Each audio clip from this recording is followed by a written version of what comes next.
개회사를 해주신 김서구 전 차관님 그리고 이재원 한대환 회장님 감사드립니다. 바로 이어서 제77차 세미나가 개최되겠습니다. 오늘 세미나의 자장은 21세기 교육포럼 대표인 박선영 물망초 이사장께서 해주시겠습니다. 발제자와 토론자 분들을 앞으로 모시겠습니다. 박수로 세미나 개최를 청하도록 하겠습니다. 큰 박수로 맞이해주시겠습니다.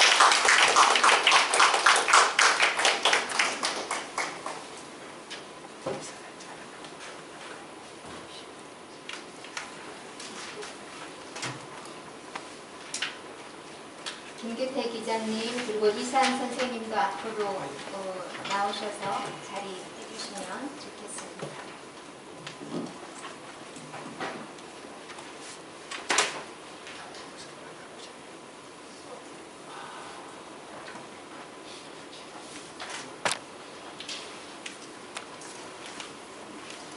이산 선생님.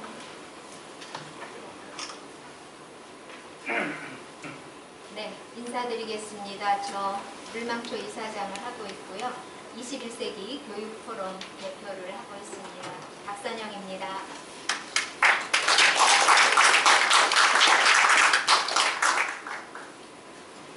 코로나여서 마스크를 쓰는데 발언하시는 분만 마스크를 벗고 이 발음과 전달력 때문에 발언하시는 분만 마스크를 벗고 말씀을 드리도록 하겠습니다.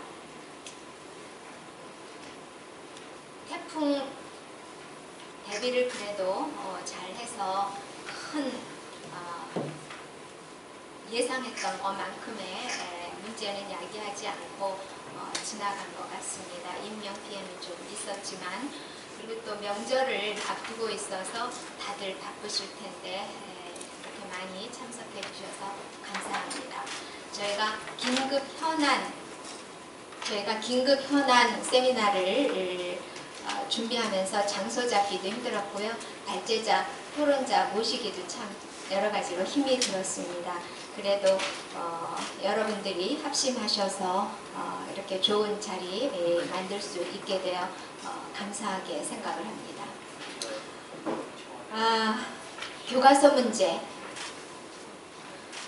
우리는 박근혜 정부 때의 국정교과서로 여러 가지 어려움을 겪었던 것, 또 많이 분노했던 것만 기억하고 있지만 사실은 어제 오늘의 일이 아닙니다. 제가 언론인 생활을 했는데 80년대 말 90년대 초까지도 조금 나은 것 같았는데 90년대 초반 되면서부터 교과서가 이상해졌습니다.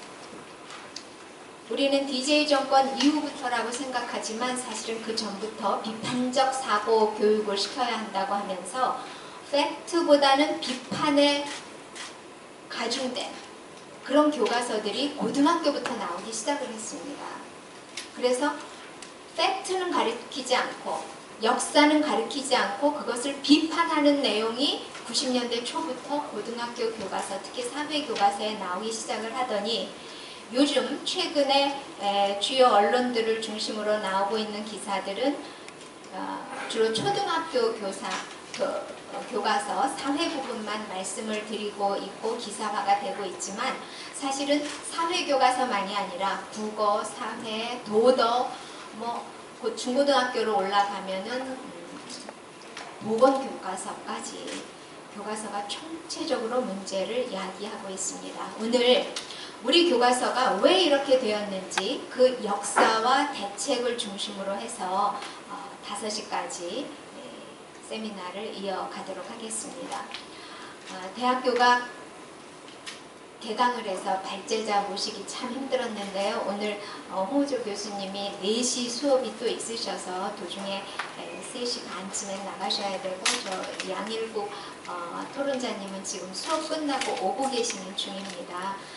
그래서 오늘 발제는 아마도 제가 평가하기에 대한민국에서 우리 교과서 문제에 있어서 가장 전문가가 아니신가 그렇게 생각을 하고요. 전공이 교육 과정이십니다. 교육 과정이 전공이셔서 특히 우리 대한민국 교과서 전반에 걸친 문제점을 잘 짚어주시리라 생각을 합니다. 제 오른쪽에 계신 홍우조 고려대학교 교수님께서 발제를 해주시고 나면 제 왼쪽에 있는 김규태 기자, 요번에는 언론에서 먼저 문제 제기가 됐습니다. 전문가 그룹보다는 언론에서 먼저 문제 제기가 됐기 때문에 김규태 기자님은 평소에도 교육 기사를 굉장히 많이 쓰셨고요. 현재는 대통령실을 출입을 하고 계십니다. 김규태 기자님 토론 들으시고 또 마지막으로는 제가 정말 귀한 분이라고 생각합니다. 현직 역사 교사십니다. 고등학교. 그런데 아시다시피 현직에 계시다 보니까 성함과 얼굴과 경력과 재직하고 있는 학교를 노출시키기가 굉장히 어렵습니다. 좌파들이 엄청나게 공격을 해대고 본인에 대해서만 공격을 하는 것이 아니라 소속된 학교까지 공격을 하기 때문에 우리 이산 선생님은 이따 말씀하실 때도 마스크를 벗지 않으시는 걸로 이렇게 했고요. 이 자료집에도 보시면 사진과 경력, 그다음에 소속 학교가 나와 있지 않다는 점을 미리 양해 말씀드립니다. 제 말씀을 오래 드리는 것보다는 우리 홍우조 교수님 발제를 먼저 듣겠는데요.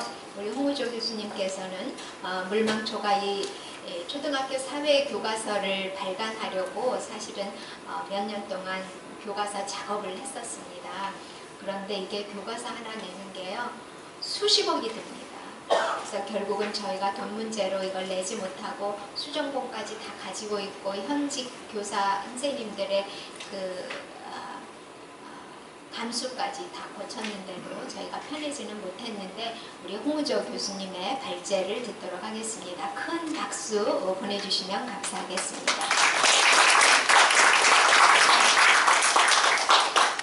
감사합니다. 이런 아주 좋은 유익한 자리를 마련해 주신 이사장님께 감사드립니다. 물망초가 참 좋은 일을, 어려운 일을 잘하고 계셔서 마음 든든합니다. 제가 오늘 발표하는 내용은 현재 교과서가 어떤 내용을 담고 있는지, 그리고 이번에 발표된 교육과정, 교과서를 쓰는 모본이 되는 그 문서, 교육과정 기준 문서, 거기에는 어떤 내용들이 들어있는지를 주로 한번 쭉 훑어보면서 말씀을 드리겠습니다. 그 책자에 일단은 그 사회과가 지금 이제 검정 교과서가 됐는데 이전까지는 다 국정 단일본이었습니다. 국가의 헌법적 가치라든가 또 이념이라든가 정체성을 다루는 그런 분야이기 때문에 서로 다른 방향을 바라보게 하면 안 되잖아요. 그러니까 차세대 국민들이 같은 방향을, 멀리 봤을 때 같은 방향을 바라보도록 하기 위해서 그들의 커먼 센스, 그 상식을 같이 갖도록, 같은 눈을 갖도록 하기 위한 교과가 사회과입니다. 그래서 국민 형성, 국민국가의 국민 형성에 가장 필요하고 또 중요한 자리를 차지하고 있는 교과인데, 이 교과의 교과서가 문재인 정부 들어와서 검정으로 바뀐 거예요. 근데 사실 문재인 정부 초기에, 13쪽에 보면은 문재인 정부 초기에 교육부 직원들이 그래도 교육자니까 참 자꾸 청와대나 이런 데서 국정을 검정으로 바꾸라고 하니까 곤란한 거예요. 그래서 저한테 그러면 전국의 초등학교 선생님들한테 좀 의견조사를 좀 부탁합니다 해서 제가 의견조사를 급히 했어요. 그게 2017년 9월에서 12월까지인데, 그래서 한 8,900여 명, 상당히 많은 숫자예요. 보통 1,000명 하면 2,000명 하는데 8,942명인가요? 그렇죠. 그 사람들한테 물었어요. 그게 그 당시에 검정을 유지하고 있는 게 국어, 수학, 사회, 과학, 도덕, 그 다음에 초등학교 1, 2학년 통합교과서인데 이걸 물어봤어요. 그랬더니 보십시오. 국어는 91%가 반대합니다. 수학도 87%가, 사회도 87%가, 과학은 76%가, 도덕은 72%가 반대한다는 거예요. 나름대로 의미가 있기 때문에 그걸 반대하는 거예요. 일단 초등학생들은 초등교육이라는 건 항상 기초, 기본, 공통 교양 교육이거든, 이게. 그렇기 때문에 서로 다른 얘기를 할 수 없어요. 왜냐하면 커먼 센스이기 때문에. 그죠? 그래서 아마 초등학교 선생님들이 반대를 하는 거예요. 더구나 초등학교 선생님들은 여러 교과를 가르쳐요. 그래서 정말 뭐 정신없이 아이들은 또 한 20%가 전학을 오가요. 그래서 선생님들이 전학 온 학생하고 전학 간 학생들하고 이 교과서를 다 다시 또 맞춰주려고 하면 이것도 어려워요. 학기 초에는 교과서가 이렇게 학교 와 있지만은 학기 중에는 없거든요, 그게. 11종이나 되면 그거 어디서 찾았겠어요? 참 곤란하거든요. 그런 점에서 선생님들이 이렇게 반대를 했는데 어떻게 해서 문재인 정부에서 이거를 깡그리 무시하고 검증했을까요?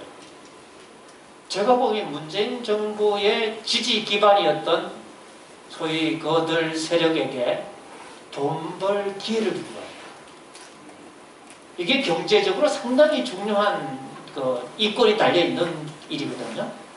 한번 이게 이제 교과서가 채택되고 그러면은 이게 보통적이 아니에요. 상당히 거기에 참고서, 문제집, 뭐 온갖 것들이 다 부수적인 것이 따르기 때문에 이게 상당히 큰 이권이 걸려있는 문제거든요. 그래서 이제 여기 다 달려드는 거예요. 특히나 그 초등학교에서는 그 정보화가 되면서 아이스크림이라는 회사가 있어요. 아이들이 스크림 한다 이런 얘기입니다. 그만큼 한호성을 지른다 이런 뜻이겠죠. 이 회사는 전에부터 이 정보화 자료들이 전자칠판에 딱 뜰 수 있도록 그런 것을 많이 만들던 회사예요. 그래서 그 회사에 제가 지금 12쪽에 설명하고 싶은데 그 회사에서 지금 그 검정교과서를 냈는데 거기가 채택률이 점주율 또는 채택률이 한 31.5%로 되어 있죠. 한준희라고 됩니다. 이 사람은 죄송합니다. 뭐 특정 일을 꼭 그러한 게 아니라 이 교과서를 대표집필한 사람은 문재인 정부에서 국정교과서를 그 이전에 박근혜 정부의 국정교과서를 쓴 사람 모르게 고쳤거든요. 뭐 고치고 몰래 도장 찍었잖아요. 그 얘기는 많이 들으셨죠? 2017년 9월이죠. 예. 그래서 이제 그 교과서가 지금 점유율이 제일 높아요. 그 다음에 이제 두 번째 이 교과서를 제가 이제 세 권의 교과서를 쭉 이제 서로 비교해 봤는데 두 번째 교과서는 뭐냐면 지금 요즘 문제되는 초등학교 교사를 길러내는 교대에 있는 분이 고등학교 한국사 교육 과정을 만들었는데 그 한국사 교육 과정이 참 해괴한 거예요, 그야말로.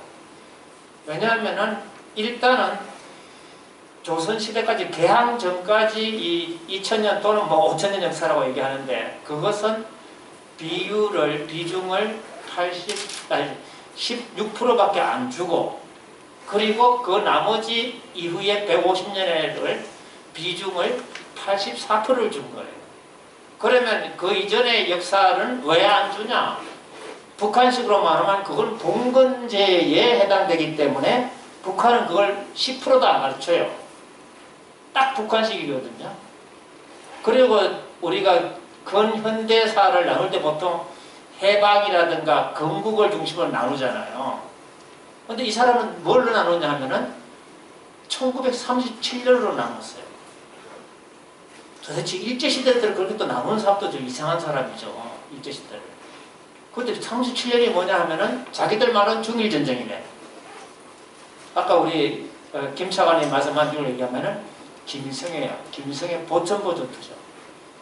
그 사실 대도 안 하는 조그만 전투인데 보천보 전투가 37년이거든요. 북한식으로 딱 만든 거죠.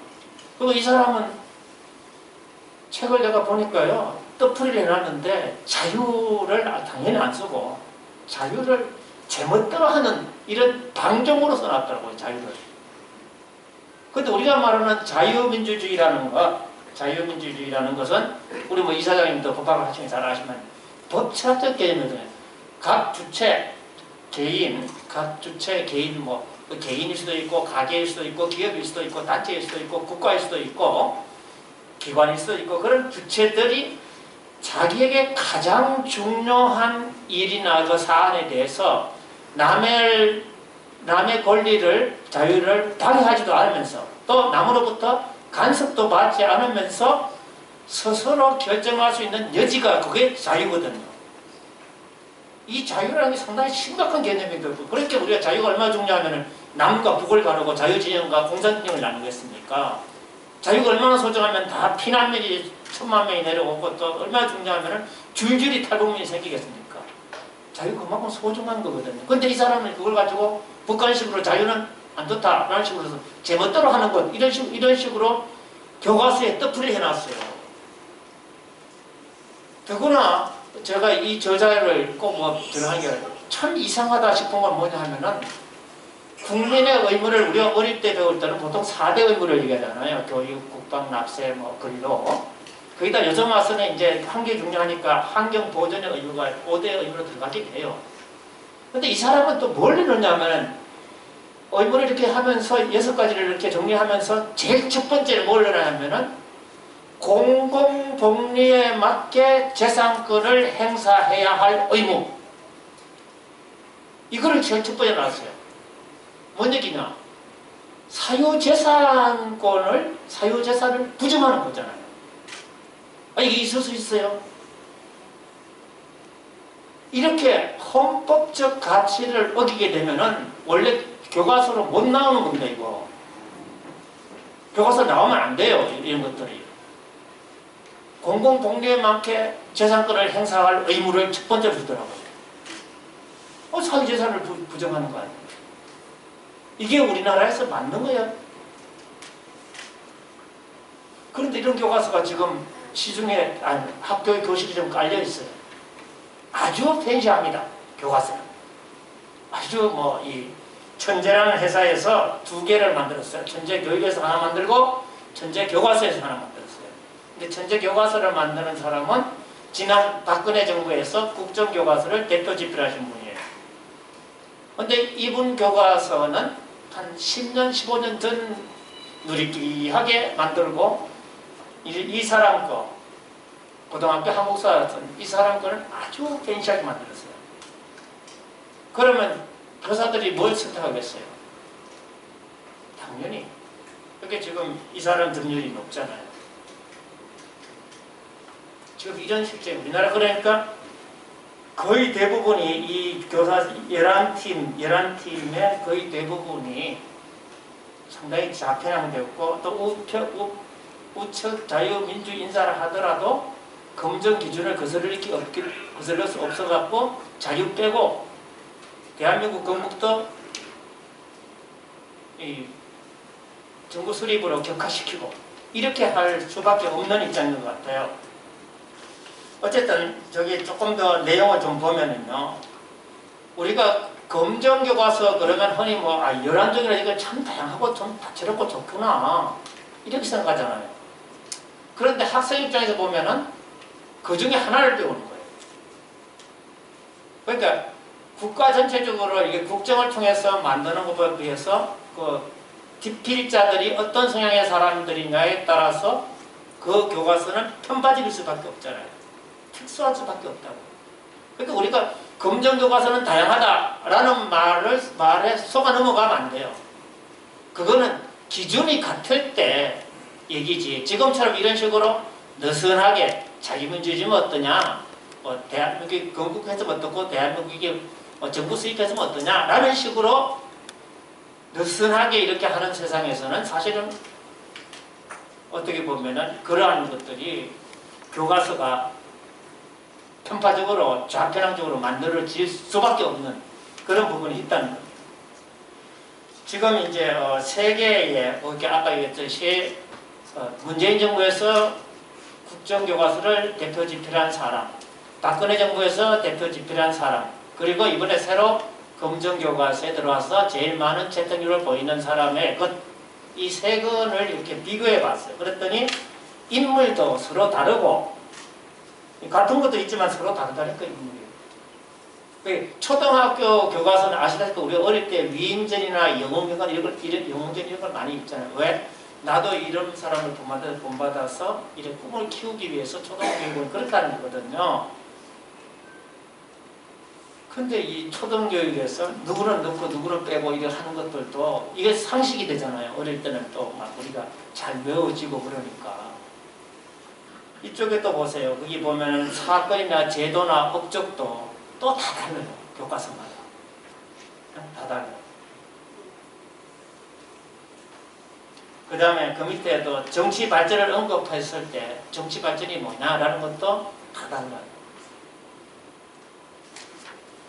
그리고 그 특히 우리나라 그 역사에서 중요한 그 인물을 내는 거 보면은 22쪽에 있습니다만 표에서 보세요. 대통령이 몇 분 나오죠. 어떤 책에는 그 대통령 못지않은 사람이 김주열이라는 사람이네요. 대통령 못지않은 사람이 박종철이라는 사람이고 대통령 못지않은 사람이 이한열이고 전태일이에요. 이 우리나라 교과서가 아이들 아까 꿈을 키우기 위해서 아이들이 본받을 만한 역할 모델이 되는 분들을 내세워야 되잖아요. 예를 들어서 경제 발전 그러면 한강의 기적을 일으킨 분들이 빛나는 분들이 있잖아요. 별과 같이 하늘의 별과 같이 빛나는. 피터 드러거가 세계 최고의 기업가 정신을 가진 나라라고 할 정도로 우리 대한민국을 칭송했었는데 그때 기업가 정신을 발휘한 분들 우리가 말만 하면 다 알잖아요. 그죠? 일제시대로 말하면 뭐 김성수, 김연수 형제 그 경성방직을 만든 그런 분이라든가 또는 뭐 백산상해를 운영하신 분이라든가 또는 유일한 선생이라든가 이런 아주 분들이 많아요. 그 이후에도 뭐 정주영, 이병철, 구인회 뭐 줄줄이잖아요. 진짜 거성이죠. 그냥 하늘에 빛나는 별들인데 그 별들을 다 지우는 거죠. 그럼 애들이 뭘 본받아요? 누구를 본받았겠어요? 이한열을 본받아요? 전태일을 본받아요? 박종철을 본받아요? 이미 충분히 민주화된 나라 아니에요. 심지어 과잉 민주화돼 갖고 우리가 이거 어떻게 추스르나 할 정도의 나라에서 아직도 투사를 길러내자고 하면서 이 사람들은 동학 그리고 그 이후에 의병 무장 독립투쟁 그리고 민주화운동 오늘날의 촛불 집회와 같은 1인 시위와 같은 시민운동 이 축을 선으로 그어놓고 교과서를 쓴단 말이에요. 이 사람들이. 그럼 어느 부모가 내 자식이 이렇게 충분히 민주화된 나라에서 내 자식이 거리를 떠돌면서 투쟁을 하는 투사로 길러지기를 원합니까? 아무도 그러지 않는데도 불구하고 교과서는 이런 인물들을 보여주는 거예요. 그리고 하늘의 별과 같이 빛나는 인물들은 지우고 그렇습니다. 자, 이따가 또 여러분들이 또 토론을 하시기 때문에 제가 또 몇 가지만 조금 더 얘기를 하죠. 뭐 이 교과서를 보면서 참 답답하니 그런 거예요. 이 6.25에 대해서 이렇게 쓰는데 6.25에 대해서 쓰는 거 보면은 사실 6.25의 마지막 결말은 뭐예요? 이승만 대통령이 방공포를 석방하면서까지 미국이나 연합군의 정책과 이렇게 각을 세워가면서 얻어낸 게 뭡니까? 한미 상호 방위 조약이잖아요. 한미 상호 방위 조약은 6.25의 우리나라의 그 비극을 씻어주면서 눈물을 씻어주면서 그 이후에 70년, 80년 동안 우리나라 안보의 초석이잖아요. 근데 6.25는 써놓으면서 이사가족도 써요. 근데 정작 한미 상호 방위 조약 그건 안 써요. 그러니까 엉뚱한 소리들 많이 하는 거죠. 거리에서 막 폐지하라는 등 뭐 출판하는 등 이런 소리. 그리고 또 이제 이 책은 아시다시피 김일성식으로 말하면 각거리론이에요. 반일 감정을 철저히 불러일으킵니다. 예를 들어서 강화도 조약이 우리나라 뭐 개항에서 매우 중요한 조약인데 강화도 조약에 보면 이런 게 있어요. 재팔 반환권에 대해서 조선 아직까지 그 재판이라는 것이 옛날에 내 죄를 내가 알렸다 하는 원민 재판에서 이제 근대적인 재판을 넘어오는 시기라서 그게 잘 안 갖춰졌잖아요. 그런데 이제 보면은 거기에 이렇게 강화도 조약에 보면은 이제 재팔 반환권에 대해서 그래 아직 그 잘 안 갖춰졌으니까 일본 사람이 죄를 저지르면 일본에서 판결을 받아서 이렇게 처벌하고 조선 사람이 죄를 저지르면 조선에서 판결을 받아서 뭐랄까 죄를 묻는다. 이렇게 양쪽으로 되어 있어요. 그런데 교과서는 뭐라는지 압니까? 앞부분만 주는 거예요. 일본 사람이 죄를 저지르면은 일본 사람이 처벌한다. 이것만 보여주거든요. 왜? 그러면서 강화도 조약은 불평등 조약이다 이렇게 말하는 거예요. 또 뭐 아이들한테 이렇게 해요. 일본 사람들이 이제 처음에는 부산 항만 우리가 주로 이렇게 왔다 갔다 했잖아요. 그러나 이제 개항을 하면서 저기 원산이나 저 위에까지 항구들을 새로 해서 이제 교역을 시작해야 되잖아요. 그러면 항구를 들락날락 하는데 어디에 암초가 있는지 이걸 측량을 해야 되잖아요. 죄송하지만 우리 스스로는 그걸 측량을 할 능력이 없었단 말이에요. 기술이 없었단 말이에요. 조선 일제시대 때 토지조사 사업할 때 그때 우리나라에서 삼각 측량을 하는 기술자가 아무도 없었어요. 그 간단한 삼각 측량을 할 수 있는. 그런데 그 전에 해양 물속을 들여다보는 측량을 할 수 있는 기술이 우리한테 없었단 말이에요. 그래서 항구를 이제 열기 위해서 저걸 해야 되잖아요. 측량을 해야 되는. 그것도 편파적이라 그러면서 그러면서 또 이렇게 우리 그 측량용 만들기 위해서 그렇게 하는 거다라는 식으로 하는 거예요. 또 강화도 조약 하면서 일본 사람들이 게틀리 포를 4물을 갖고 왔어요. 포를. 그러면서 그걸 가지고 와서 이제 거기다 각각 3,000발씩 해서 포 쏘는 법을 다 가르쳤어요. 그런데 우리나라 교과서는 뭐라 하면 포를 이렇게 전시해놨거든요. 거기다가 선무당에다가. 그런데 우리나라에서 뭐라고 하냐 하면은 위협을 하기 위해서 포를 가져왔다고 이렇게 얘기합니다. 그게 아니거든요. 이게 조약이 잘 되면은 선물로 주려고 포도 가져오고 포를 끌고 가는 견인차도 가져오고 또 그때 이렇게 포탄도 가져왔거든요. 그래서 와서 포 쏘는 법도 다 가르쳐 주고 갔어요. 근데 이제 잘 원만하게 안 돼갖고 한 문만 주고 세 문은 도로 가져갔어요. 일본 사람들이. 그것도 전체 누가 위협하려면 저 밖에다가 동서남북에다가 멀리 해고 포를 일어 쏴야지. 위협하려면 왜 위협하는 포가 왜 여기에 전시되어 있습니까? 말이 안 되잖아요. 상식적으로. 그렇지 않습니까? 그런데 또 그 반일 감정을 불러일으키게 그렇게 해놨단 말이에요. 우리나라가. 뭐 이것뿐만 아니에요. 아주 뭐 흉악한 그런 생각을 가지고 자꾸 반일 감정을 불러일으키게 많아요. 요즘 뭐 국사교과서 연구소 김병원 총장을 비롯해 많은 분들이 일제시대 때 우리나라 동아일보나 이런 거 보면은 위안부 모집 광고가 많이 나오잖아요. 그죠? 그리고 일제시대 때 이렇게 우리나라 근대 소설들 이거 보면은 막 사람 파는 문제가 많이 나오잖아요. 특히 가난한 집에서 여시가를 이렇게 판 소설의 소재가 많은데 그때만 해도 인권이 참 기가 막히게 가난했으니까 그랬죠. 그걸 가지고 아직도 그게 다 밝혀졌는데도 아직도 일본군과 정부가 동원했다 그러는 거예요. 예비군 동원이 뭡니까? 군대 동원이 뭡니까? 동원은 모처로 나와라. 그게 동원 아닙니까? 그런데 뭐 일본군이 전쟁하다가 와서 잡아갔다는 식으로 말하는 건 말이 돼? 그게? 그러니까 이게 반일 감정을 불러일으키기 위해서 교과서가들이 엄청나게 이런 일을 하고 있다는 말씀을 드리는 겁니다. 자, 31쪽에 제가 뭐 이따 양효 교수가 오시면 이제 다 얘기하니까 그건 치우고 여러분들이 우리나라 교과서 하면은 아주 전형적으로 어릴 때 배운 것 중에 하나가 김구의 나의 소원입니다. 그죠? 근데 김구의 나의 소원을 김구 선생이라 합시다. 김구 선생이 썼을까요? 아니죠. 누구 글입니까? 이광수 선생의 돌베개에 나오는 글이잖아요. 요즘만 하면 표절이잖아요. 요즘만 하면 저작권에 대한 침해잖아요. 그런데 여전히 교과서에서는 그것을 마치 김구 선생이 그렇게 애국심에 우러나서 아주 그런 명문을 쓴 것처럼 그렇게 큰 거짓말을 하고 있단 말이에요. 그러니까 국회의원 통일부 장관은 김구 선생이 국부가 됐어야 된다라고 얘기하는데 절대 안 그렇거든요.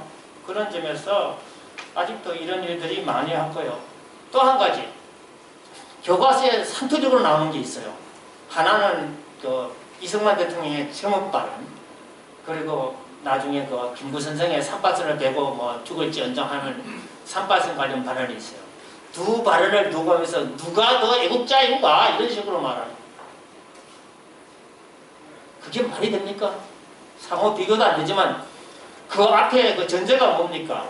전제는 스탈린이 무슨 지령을 내렸는지 또는 김일성이가 평양에 가서 군중을 모아놓고 어떤 연설을 했는지가 나와야지 이 두 발언이 제대로 판정을 할 수 있어요. 근데 무조건 단순 비교를 하다니 앞으로 이런 교수가 써서 되겠습니까?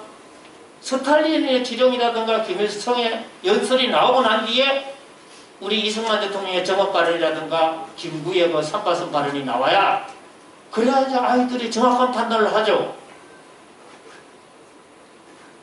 그러니 이러한 교과서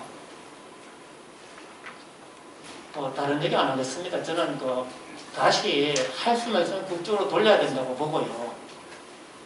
그런데 이제 국정으로 돌리도 문제가 있는 거예요. 뭐냐면은 제가 28쪽,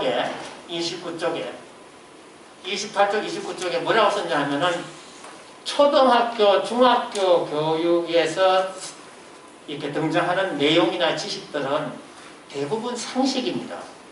또 대단히 안정된 지식들입니다. 그 지식들은.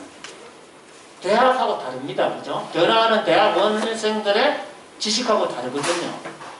지식이나 기술이든 가치든 매우 안정된 거거든요. 그게. 그러면은 우리나라 교과서들은 보통 교육과정도 정권이 바뀔 때마다 획획 바뀌잖아요. 전면 개정하고 또 그에 따라서 교과서도 전면 개편하는 거예요. 근데 교과서가 전면 개편되게 되면은 첫해, 거기 1판 1세를 배우는 아이들은 오류투세이거든요. 왜냐하면 교과서 수정하는 민원센터에 가보면은 첫해 1판 1세로 배우는 교과서들은 오류투세이거든요. 여러분 혹시 경제학하시면 사무에서 경제학이 몇 판까지 나왔다 이런 얘기 하잖아요. 그건 마찬가지로 우리나라의 교과서들도 1판, 2판, 3판, 4판 이렇게 계속 판수를 거듭해 가야 된다는 거예요. 혹 우리나라가 만약에 국사편찬위원회가 재구실을 해갖고 옛날에 실록청처럼 재구실을 해갖고 우리나라 대한민국의 역사를 편찬해 간다면 그것을 기저보루로 해서 왜 교육부가 국정교과서를 못 만들겠어요?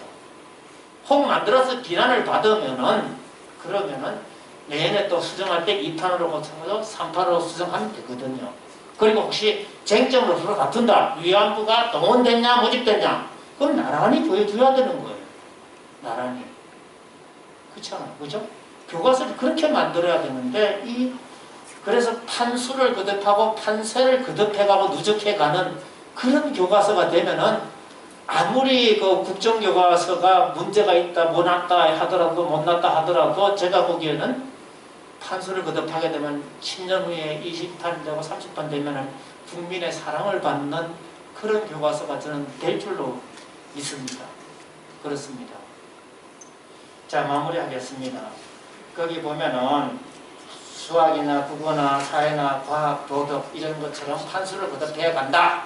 마찬가지로 외국에 가면은요, 영국의 지리과 부도는 지금 계속 그때부터 통계 같은 게 해마다 바뀌잖아요. 지금 100판이 넘었어요. 100년, 1년에 한 판씩 조금씩 바뀌는 거예요. 지난해 통계 수정되고 또 보완되고 그래서 100년 전에 부도가 있었고요. 지금 100판이 넘었거든요. 교과서는 마땅히 그래야 되는 거예요. 초등학교, 중학교, 고등학교 그러면 엄마, 아버지가 배우던 교과서가 그때는 이렇게 배웠는데 조금 달라졌구나. 라고 해서 우리가 면면이 이어가져야 되거든요. 그게 초등학교 교육이고 중학교 교육인 거예요. 그게 공통교육이고 필수적인 교육이고 기초 기본 교양 교육이거든 그게요. 그렇게 해야 되는데 이런 식으로 4, 5년마다 핵핵 뒤집어 갖고 결국은 뭐예요? 지금 11종 깔려 있었나마는 저한테 고르라면 아무도 못 고르겠어요. 솔직히 말했어요. 못 고른다고요.